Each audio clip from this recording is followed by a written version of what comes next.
All right, let's talk a little bit about Jimmy Butler, whose suspension is officially over. The 7-game rip that Miami gave Butler last week is up. The Heat went 3-4 without Jimmy Butler and now must decide what to do with him. For whatever it's worth, Ben, Kevin Love, who has been rather hilariously chronicling this entire Jimmy Butler situation on Instagram, posting that Wolf of Wall Street scene where he says, "I'm coming back." Jimmy Butler liked that post, so we're now back to interpreting social media posts.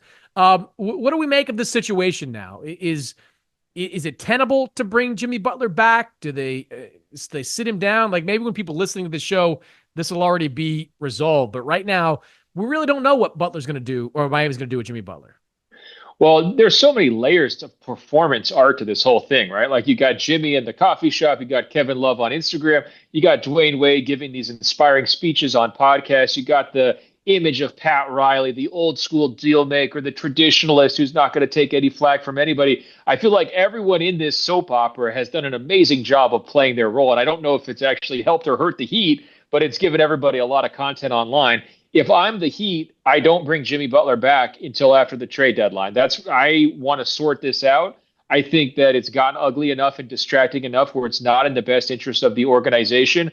They're about 500 with Jimmy in the lineup, and they're about 500 without Jimmy. I'm not sure that, in the short term regular season, you'd prefer to have him if he's invested and playing well. But I don't think it's a crippling blow if you don't have him. They're a couple weeks away from this trade deadline.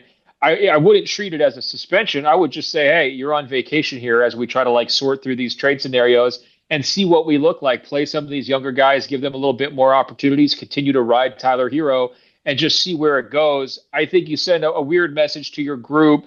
You put everybody back into purgatory. Is he going to be here? Is he not going to be here? What are our roles? How many touches does he want? I just think it's bad for the group. So I just say, hey, stay home, Jimmy. You're PTO, right? And we'll readdress it after the trade deadline if we can't move you. But I would not be rushing to shake this up again. How do you feel? Yeah, but Miami hates to do that, right? Like that's just not in their DNA to send talent home. Now maybe this Yeah. is a unique circumstance, right? Because not only is it like Jimmy Butler's unhappy, but it's Jimmy Butler versus Pat Riley. And the reporting this week is that Jimmy and Pat met face to face, and Jimmy told him it's the other part of it. Like, Jimmy told Pat Riley reportedly that he's not going to sign an extension with Miami that was never offered, and he might opt out of a contract that they'd love for him to opt out of. Like, it was just been some wild. Plus, the leak that, and I think this was Chris Haynes that reported this, the leak that at some point last summer, Miami, because of a clerical error, didn't get Jimmy his paycheck on time. I don't know who benefit, like how the Butler camp believes they benefit from Dude, that. Like, a guy that made $250 million in his career missed a paycheck for a week and a half. Like, that is not how to get the public on your side. Like, look, we what we I'm told you Miami was bad news. This is what I'm saying. Once you get to the wire transfer logistics, you've lost the plot. We just need to focus on X's and O's and stay on the court. If you're Spoelstra, what are you thinking about that when that thing comes out, right? Like, he's trying to be the best coach of the NBA, coach up this group, try to have them be overachieving. And we're hearing stuff about oh, direct deposit delays. Give me a break. the direct, I legitimately laughed out loud at that. It's Like, crazy. they didn't, like, you think like Mickey Arison is hurting for money. Like, this isn't like the Walter Brown Celtics era where you Are they good for it? Are they good for it? What do you think? are they gonna pay? Are they gonna pay? Like, however can I make rent if I don't have that paycheck in August? Like, I just that was that's a bad leak. That's a leak that if you're Butler's side, you want back. Like, you want to keep that to yourself because that does not get anybody on your side. I do think, Ben, it's complicated because I don't know what version of Jimmy Butler comes back to this team. Like, there's a scenario that Butler comes back and says, you know what? I tried everything. A trade's not going to happen. I'm going to kick ass for the rest of the season. I'm going to lead this team to the playoffs. And then you're going to see playoff Jimmy. Here he comes. I'm going to lead this team deep into the postseason, and I'm going to show Miami that they should give me an extension. Or if it's not Miami, maybe it's somebody else that acquires me before the draft or whatever, tack on in a couple of years to that deal. There's also a scenario that we get like the mopey version of him, the guy we saw before the suspension. Because if you're Jimmy Butler, like the worst case scenario for you is that you opt into your deal this summer and be guaranteed $52 million for next year. That would be the concern if I'm Miami, like not being sure exactly what version of Jimmy Butler I'm going to get. Well, and they've been concerned about that. I mean, the whole reporting about how many different incidents had kind of led up to the actual suspension. It wasn't just one thing towards the end. It sounded like they had felt things had been disrupted. There was a pattern of behavior there.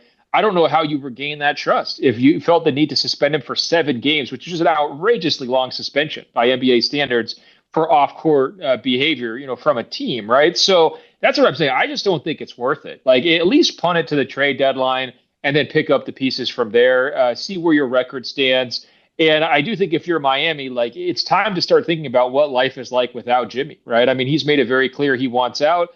I think that there's some scenarios where if you're not taking back too much money, you get a rotation player here, a pick there. That's not the end of the world for a guy who's 35 years old and, kind of in the latter stages of his career. If you don't want to be on the hook for that money, like getting some assets back could wind up being helpful. That's typically how these things go when you get to the trade deadline. This one's weird because it happened so early because the feelings got so raw, but I just would not rush back to ask those questions you're talking about, which is, well, which version are we going to get? Well, it's probably not a version you're going to like based on how like the last 9 months have gone. So why even tempt fate?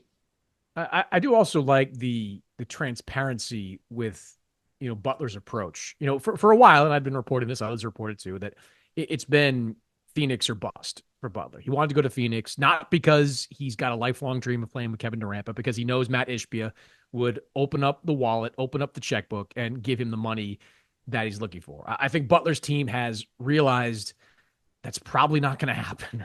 Like, there's no interest from Miami in taking on Bradley Beal. Bradley Beal, as I said last week, is not going to waive his no trade clause to go to a rebuilding team as a third team facilitator. So the Suns are stuck. Like, a Nick Richards deal is about the extent of what the Suns can do to improve that team. Now, our friend Sam Amick, I think, was the one that said that, Milwaukee's kind of in play now. Well, I wonder why. Like, it's not because he wants to play with Dame and Giannis. It's that the Bucks, who have a couple of 30-something stars, have that championship window open, and maybe they'd be willing to pay Jimmy to stay for 2 more years after that. This is entirely about money. Everything that gets leaked out there, it all comes back to money with Jimmy Butler. So I think Miami's going to have a tough decision to make. Again, people will probably know of that decision by the time they listen to this show, but it's going to be interesting how they approach Jimmy now that the suspension is ultimately up.